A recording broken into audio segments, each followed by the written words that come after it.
El Ejército, la Marina y la Fuerza Aérea son instituciones a las que en tiempos de emergencia se les conceden amplias facultades para la defensa del país. Sin embargo, dichas facultades son limitadas por la propia Constitución en tiempos de paz para evitar riesgos de que extralimiten sus facultades, los cuales pueden ser instrumentos de violación a los derechos humanos. El Ejército actual tiene sus orígenes en el Segundo Estado Nacional, es decir, en el que se consolidó a raíz del movimiento armado de 1910. En una primera etapa, el marco regulador del Ejército quedó establecido en nuestra Constitución. En ella se delimitó el mandato de las Fuerzas Armadas. Ahí está el artículo 13, que establece los límites de la justicia militar, el 89, fracción sexta, que subordina a los mandos castrenses bajo el poder de la autoridad civil representada por el Ejecutivo Federal, y el 129, norma que ordena que en tiempos de paz ninguna autoridad militar puede ejercer más funciones que aquellas que tengan conexión con la disciplina militar. Posteriormente se reconoce la figura del fuero militar, creado mediante decreto presidencial en el año de 1933. Dicha disposición trajo consigo evidentes contradicciones entre la ley civil y militar.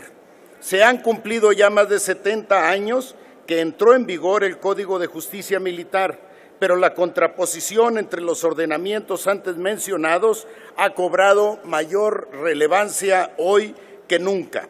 El fuero militar o fuero de guerra constituye una jurisdicción o potestad autónoma y exclusiva de los tribunales militares para juzgar a los miembros adscritos a dichas instituciones por faltas o delitos que cometan con motivo del propio servicio o cargo que desempeñan.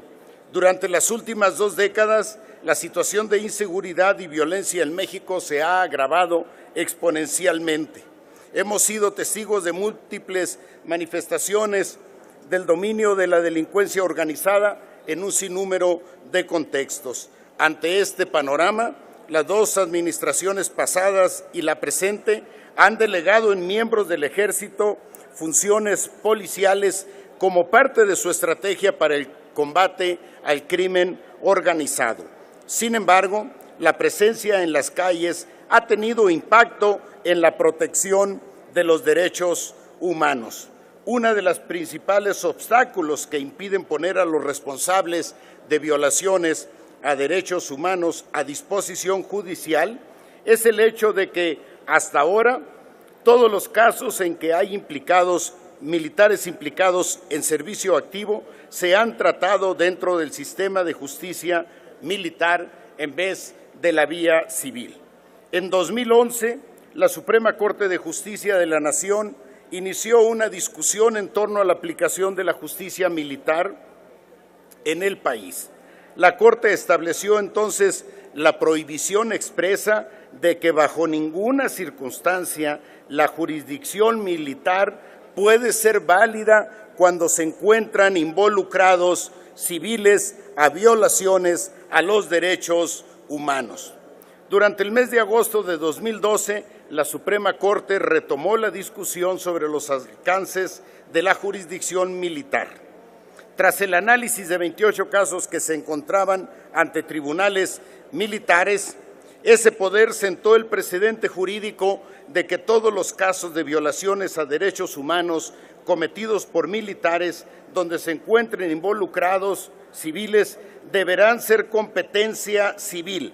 En uno de los casos, la Corte declaró la inconstitucionalidad del artículo 57 del Código de Justicia Militar.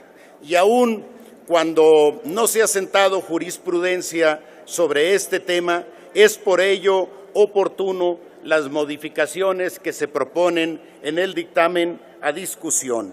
En atención a lo anterior, en Movimiento Ciudadano consideramos adecuados los cambios propuestos por el presente dictamen al Código de Justicia Militar, al Código Penal Federal, al Código Federal de Procedimientos Penales, a la Ley Orgánica del Poder Judicial de la Federación y a la Ley de Readaptación Social de Sentenciados, al establecer que los militares que cometan cualquier delito que afecte a ciudadanos deberán ser procesados por la justicia civil y no por tribunales castrenses, como ocurre actualmente. En virtud de ello, convocamos a este Pleno a votar a favor del dictamen en cuestión. Gracias por su atención.